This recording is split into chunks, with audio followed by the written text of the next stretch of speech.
Goeiemiddag julle, baie welkom by Kom ons gesels episode 30.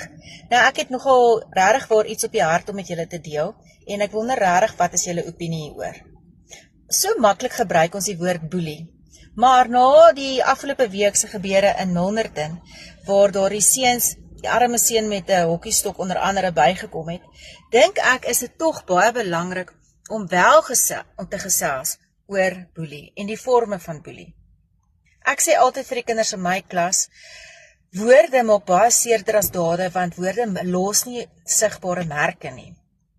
Woorde klim diep in 'n mens se hart in, en is daarso waar dit al hoe dieper en dieper 'n gat maak. Houe wat blou kolle los, kan mens maklik sien, en wanneer 'n kind eers moet begin verduidelik daaroor, dan is dit baie maklik om op te tel dat 'n kind geboelie word, of 'n groot mens geboelie word. Maar woorde en onderlangse boodskapies wat gestuur word met, ek het dit nie so bedoel nie, maak baie kere volgens my baie seer. En ek dink regtig waar, dit is nogal 'n gesprek wat ons ook met ons kinders moet hê.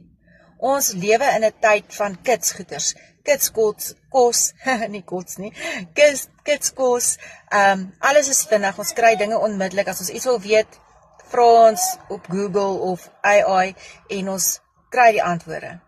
Maar nog steeds is daar nie 'n antwoord vir boelie nie, behalwe dink ek, een van die dinge waarmee ons almal sukkel, en dit is om aan ander te doen wat jy aan jouself gedoen wil hê.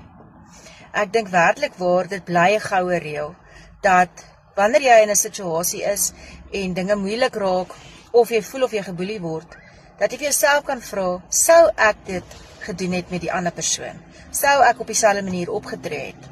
En dan is dit nogal belangrik om daaroor te praat met iemand wat jy dan vertrou. En ja, dit is wat die raad wat ons vir kinders gee, nê? Maar ek dink ons groot mense moet ook bietjie ons raad volg. Ek dink baie kere word groot mense net so geboelie, maar nou dink ons moet sterk wees en ons bly liewer stil. Ek weet nie, wat dink julle? Kom ons gesels 'n bietjie hieroor.